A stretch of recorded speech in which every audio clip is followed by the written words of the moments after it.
Okay, thanks everyone. Hope you had an enjoyable box lunch. We are now about to start our final session of the Bevan Symposium. So Dave Fluharty and I are chairing this last session. There he is. We showed a spectacular lack of creativity in coming up with our speakers because we're both speaking in our own session. But apart from us, we also we have several excellent speakers. And I thought before we jump into Dave's talk, I thought we'd just give a little bit of context. I'm really happy we got a whole session here on EBFM about, I think it was 5 years ago, the last time we did Bevan as a 2-day symposium. Andre and I co-chaired that. I think so, yeah. That's exactly right. We had a whole session devoted to what are the challenges of implementing ecosystem-based management, where we pulled in experts from Europe, Australia, Canada, US, all around the US. And I tried to identify, what were the problems, what are the barriers, and what are sort of the emerging tools. So it's very timely to sort of come back to those same questions now, but in the context of policy and the Magnuson-Stevens reauthorization. So really happy that we have time to talk about that. So without further ado, I'm happy to introduce our first presenter and co-chair, Dave Fluharty. For those of you who don't know Dave, Dave is a faculty over at the School of Marine and Environmental Affairs, just across the way here. He's been very involved in this field of trying to foster ecosystem-based management. Some of the documents that are flashed up, Dave has been a key leadership position on, in particular the report on fostering ecosystem-based management in the US. He's been really involved in the move towards integrated ecosystem assessments. And also importantly, he chairs the Ecosystem Science and Management Working Group of the NOAA Science Advisory Board for, how long have you chaired that? 4 or 5 years? 3 years? For a while.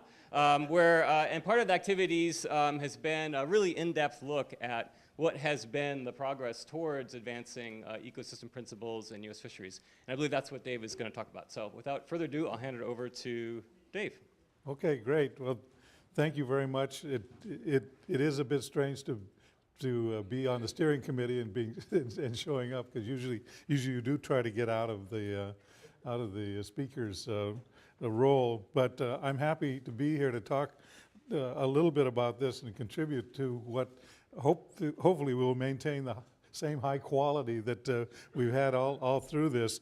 In case any of you were here 10 years ago, this was the lead slide that we used for the 2-day seminar that we had here at the UW on the Magnuson-Stevens reauthorization in 2004. So this is a second in the series.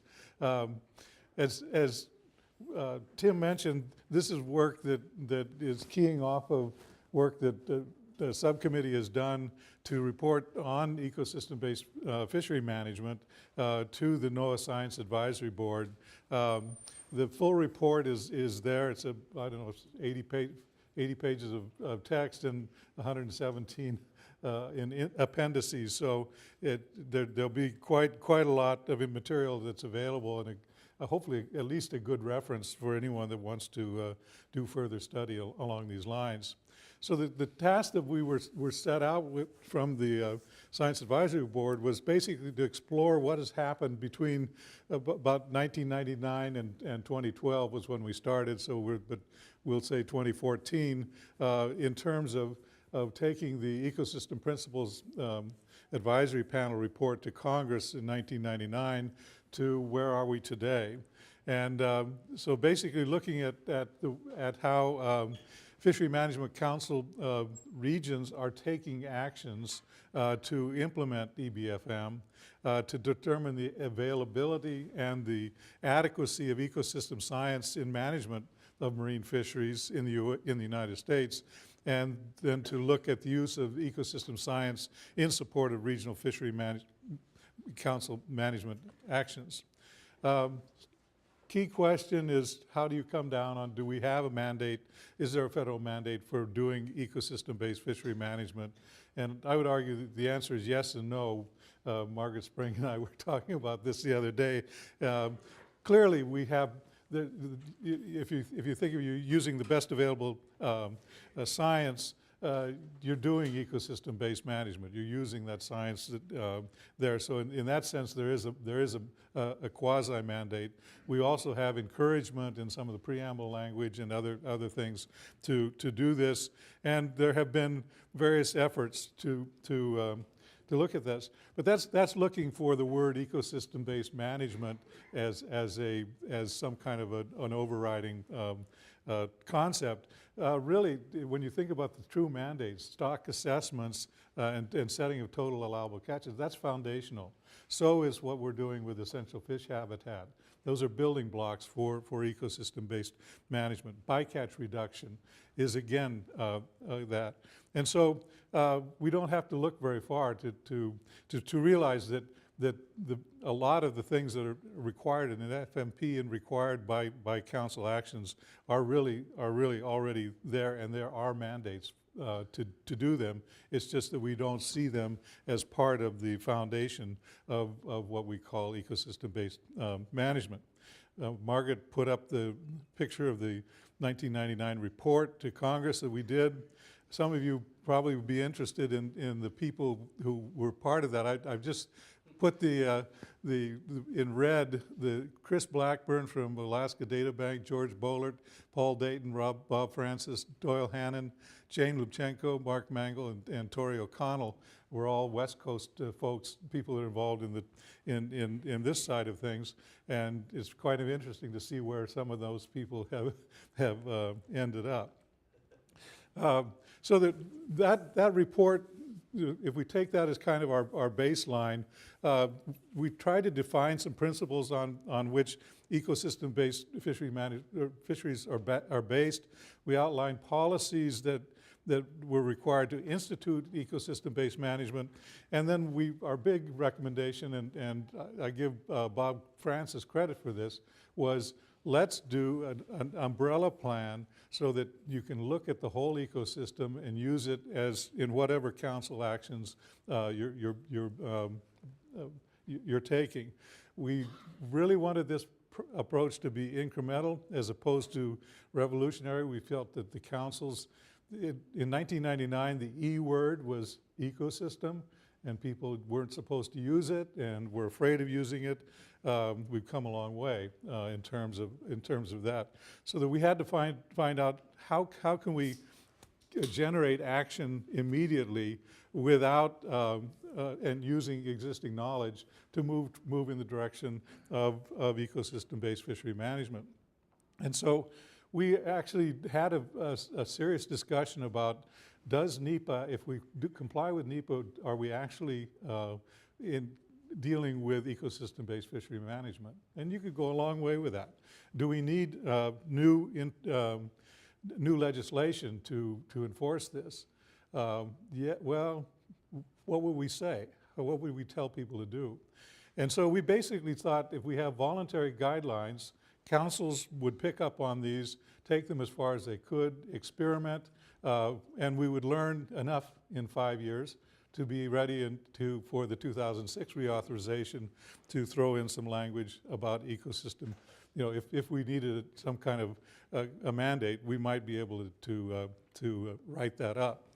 Well, there were people that followed on that, and so that there were a number of bills proposed that actually had language requiring that the councils implement fisheries ecosystem plans,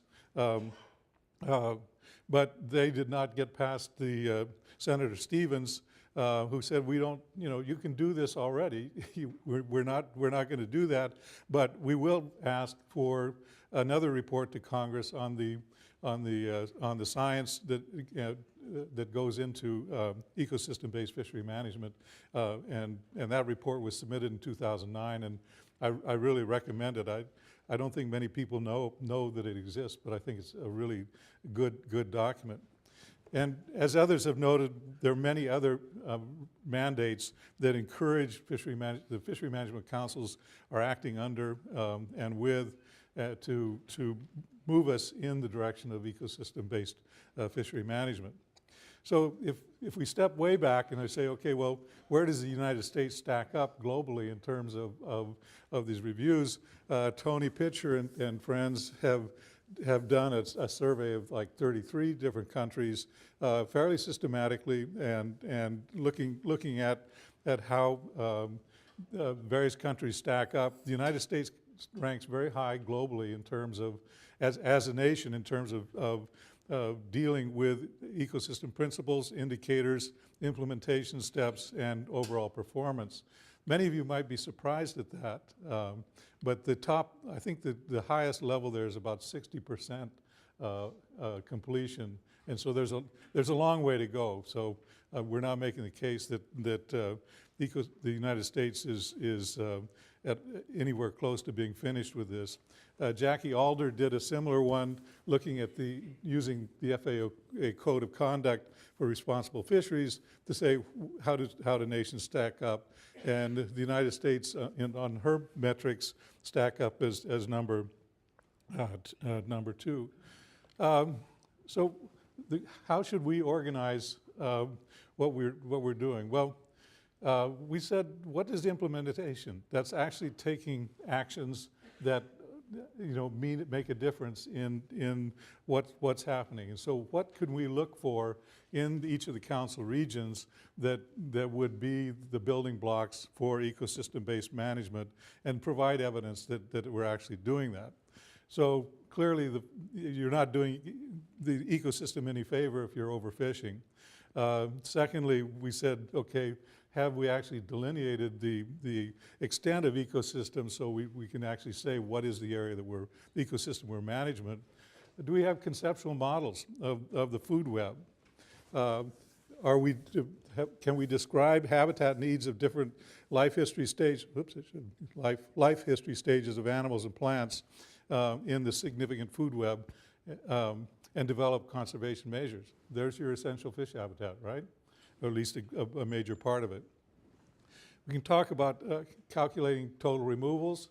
This is something that North Pacific has certainly been out ahead on in terms of looking at all forms of mortality and relating them to various other parameters within the ecosystem. The 2 million metric ton cap is one of the things that pushes us in that direction. Do the councils or is the science giving us information about how uncertainty is characterized and what kind of buffers have we actually put up in terms of taking management actions? Has the council set ecosystem goals? I mean, this is one where if you don't know where you're going, how will you know whether you got there or getting there? Or developed indices for ecosystem health as targets for management. It was kind of interesting. We're still using the term ecosystem health, which was something we were widely criticized for in the 1999 period to use that term, and everybody said, well, can you define that? And we're still trying to define ecosystem health. I think that's kind of interesting. Do we actually take into account the long-term monitoring data and how they're being used? And then moving over to the social side, to what extent are we assessing the ecological, human, and institutional elements of the ecosystem which most significantly affect fisheries and may be outside the Management Council's control? And if there are such things, to what extent do we have a strategy that would address those influences?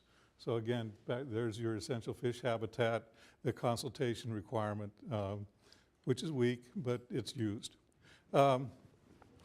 Our big recommendation from the Ecosystem Principles panel was to develop this fisheries ecosystem plan. So to what extent has that taken place? Is there a designated lead entity within the council, a process where sort of the go-to place for this? So North Pacific has had an ecosystem committee for since 1996, and other councils have developed those as well. To what extent are ecosystem models developed and available for use in the council processes? Are we using decision support tools for analysis of trade-offs? To what extent management strategy evaluation is being used, risk assessments, ecosystem indicator scenarios? And then to what extent are spatial management tools being applied, certainly within EFH, but also now that we're much more interested in further definition of stocks and genetic tools are coming that help us with that sort of spatial management. And then 15 was kind of what else do we see that would be of interest. So here you have a bunch of parameters that we're saying these are all actions that could be taken to promote ecosystem-based management. But then you start to think, okay, well, we're applying these in the Gulf of Mexico. What about that hurricane? What about that oil spill? What about that hypoxic zone? So many of the insults that are being imposed on the fish ecosystem are really quite different in the Gulf. If anyone's interested and has been in the Caribbean, you can see that the Caribbean Council has really, how would you define the ecosystem here? And so what we ran into early on was, okay, well, how do you know whether you're doing, when are you doing ecosystem-based fishery management? So, okay, so we have this long list. Does it mean you have to be doing every one to be doing ecosystem-based management? Or is this even close to the list that any one of you could have ginned up in 10 minutes out in the audience as a way of doing the same kind of evaluation? Third, ecosystem-based fishery management is really a moving target. We've got a dynamic ecosystem. And so we're looking at this as, snapshot in 2014, but where is it really going? And then given the dynamics, we have to be dealing with a constantly changing context. I mean, both on the human and the natural environment side. And then not all of these actions, all those 15 things, are equally important if you're going to think about ecosystems and fisheries. So what would Ray Hilborn do? I always find a way to turn back to the people that have been thinking about this. You find out that in 2011, he published a great paper that said, well, these are the most important elements. And whether we necessarily agree or not, but it's keeping fishing mortality rates low, to prevent ecosystem-wide overfishing, reducing and eliminating bycatch, avoiding habitat-destroying fishery methods. And so each of those is actually part of the MSA mandate. So those are core issues. The others aren't just fluff, because they may be the right kind of thing that to do in the Caribbean that you wouldn't necessarily do in the North Pacific. And so, and there's also, a diminishing marginal returns in terms of how many of these and how much you're actually applying. And I think several people have spoken to this in the past few days about what, how much data do you need to be able to do a number of these things, and what's the value of taking that action? And we're still working pretty hard on that. So how do we gather our evidence? I mean, if you're like many no advisory committees, everybody's busy person, and so you don't have time to spend several years and hundreds of thousands of dollars doing this study. So it's all volunteer. So we basically figured, well, the best thing to do is at least start by asking the lead staff and lead scientists from each of the regions about where they stand on ecosystem-based fishery management. Also look at the peer review. There's a lot of articles that are now being generated about fishery management and ecosystems. And so we then, and then looking at, of course, the council documents and websites. And so over a period of time, we had a number of people that we invited in. Obviously, we couldn't bring in people from every council to do this systematically, every council region, every science center, but we did get a good sampling of these kinds of things. Now, we're giving you the global overview. You're not going to be able to do this. This actually is just the framework. We filled all this stuff in, and then documented it in terms of in the appendices. So if you know when this report actually goes public in a month or so, you'll be able to read that. But one of the things one of the things that I did write off was to do a preliminary one where I filled it in with colors, and so was it sort of presence, absence, and full implementation or partial implementation. I showed that to the subcommittee, and many of you know Jake Rice, and Jake looked at it and said, "You can't do that." He says that's too pejorative. And I said, well, I thought it looked pretty good. I thought we ended up with a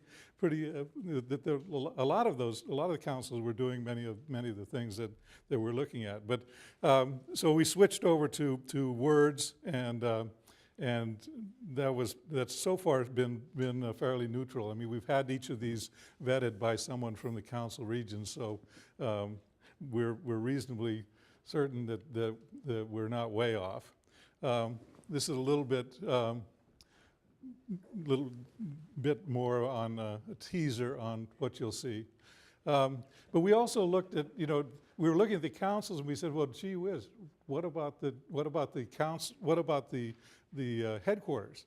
And so we then looked into what the headquarters role had been over this time, because I can remember first time I met Penny Dalton, she was at a hearing on the implementation of the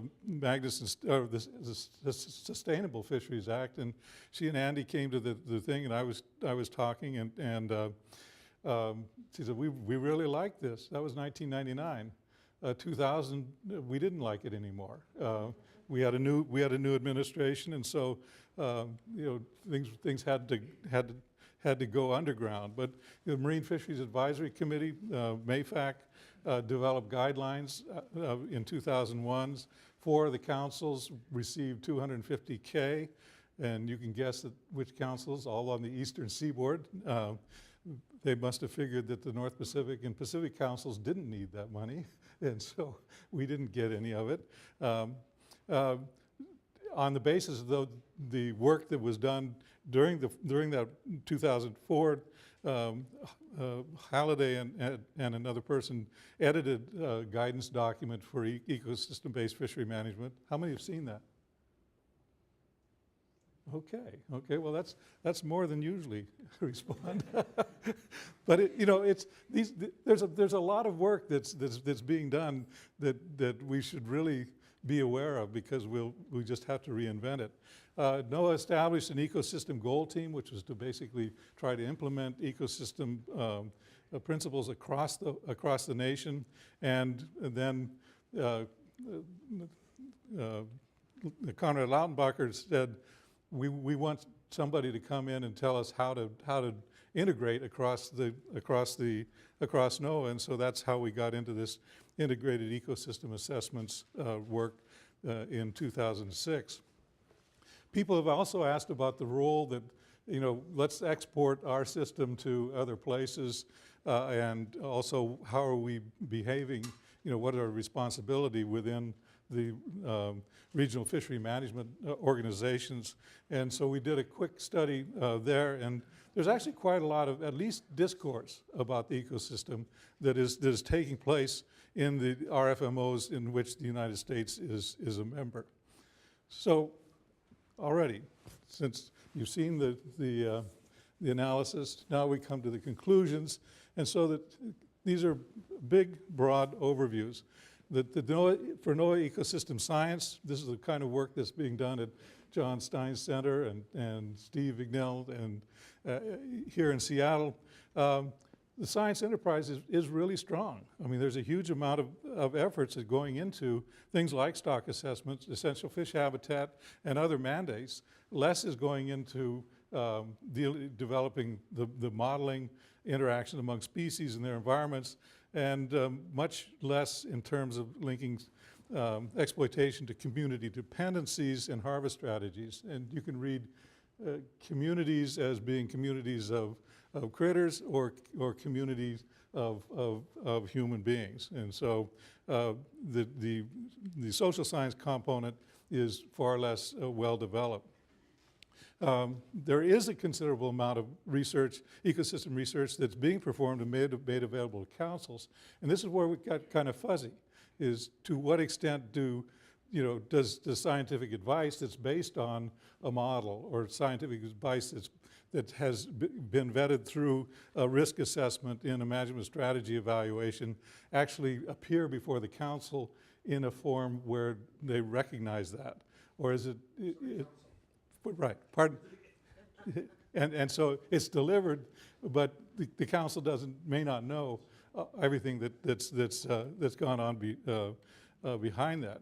The social sciences, in the sense of trying to think in terms of socio-ecological systems, the research is really quite limited. But I would say there is strong commitment to improving that. But when we did a survey of social science in NOAA, after 5 years after Lautenbacher came in, that was one of his big things, and turned out that we had fewer social scientists working in NOAA than when he started, which was, he told me, he said that is a very disappointing, disappointing result. But we are seeing more and more sophisticated ecosystem models, and then we had quite a lot of discussion about just how do you bring these models into a council arena, and do we need training for council members, and so that we can all start thinking and understanding models in the correct way, or the many ways that they can be used, so there's more mutually supportive kind of thing. The council use of scientific and management science, it's highly variable by region. There's, as has been mentioned before, there's almost, I mean, in the Pacific, in the North Pacific, there's a strong interest in science that's delivered right there and part of the process, where in New England, we've heard that there still is a very hard, a lot of distrust, even though the science is very high level. Councils, as they develop fisheries ecosystem plans and management plans, are actually using more science and demanding more science, and we can track this, so that the Pacific Council, I would say, has actually delivered the model of the fisheries ecosystem plan that we thought we were asking for in 1999. But the experimentation, the Aleutians Fisheries Ecosystem Plan for the North Pacific is extremely valuable, answer to very important questions that the council was having. So we can start to see that there are many ways that you could develop fisheries ecosystem plan. The Western Pacific Council has taken apart its layered approach to the region, and has started developing archipelagic fisheries ecosystem plans, actually fishery management plans. So they're substituting an ecosystem-based fishery management plan for a bunch of cross-cutting management plans. Very, very important, I think. I think from the council perspective, there's a steep learning curve on use of modeling in management decision-making. How ready are we really to do that? And so that and everywhere we're seeing that there needs to be more assistance in developing the capacity for analyzing trade-offs in management scenarios. We make those trade-offs, and we have analysis that gets us to certain parts, but what other tools are there that we could use, and how can we better bring in socioeconomic context? So our principal recommendation was that National Marine Fisheries Service should perform a prioritized needs assessment looking at from a council region, so that the science centers and the councils themselves would each define the key questions that relate, ecosystem questions that relate to fishery management. What are the needs that they have? We'd bring those together in a national conference with perhaps some invited guests or people experts from other areas, and then that would lead us to a prioritized needs assessment that could be used regionally and nationally. And so that making this a much more conscious effort than otherwise. So we also suggest that they continue to expand and support council processes for use of ecosystem science, support investing more, in fishery management as a coupled socio-ecological system. We want to see headquarters do more leadership in cross-region and council interactions. There's some really good examples where that's been used recently. And we're investing in tools for spatial and temporal trade-off analysis of alternative management decisions. And then assess best management practice for integrating ecosystem science across NOAA and with its partners. So this is a broader question. But like many of the people in this room, one of the things that we could not do is really demonstrate the results of EBFM in making a difference in fisheries and protection of marine biodiversity. We're not monitoring it. We don't have a goal. We don't, and so that these are some of the bigger questions that we need to be asking. I think Chris Anderson and I are going in similar directions.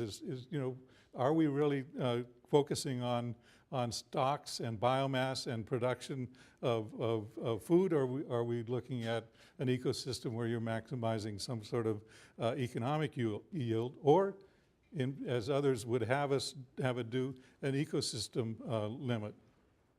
And of course, things like here's the cumulative positive effect on fisheries of climate change, the cumulative negative effect from a recent paper. These are big challenges that are coming up. And so, just to bring it back to MSA reauthorization, in the 9 hearings that Dave Whaley was talking to you about, only Ellen Pickett stood up and said, we ought to be considering some kind of an ecosystem approach to management being required in the reauthorization. The Senate committee draft has a section 103. I think Chris Oliver spoke to it this morning on fishery ecosystem planning authority, which basically says, yeah, go ahead and do it and do all of these things while you're doing it. But then you come down to the end and it says, rule of construction. Nothing in this section shall be construed as requiring a council or the secretary to exercise the discretionary planning authority provided in this section. So even if you decide to do it, you're not going to get any money. Thank you.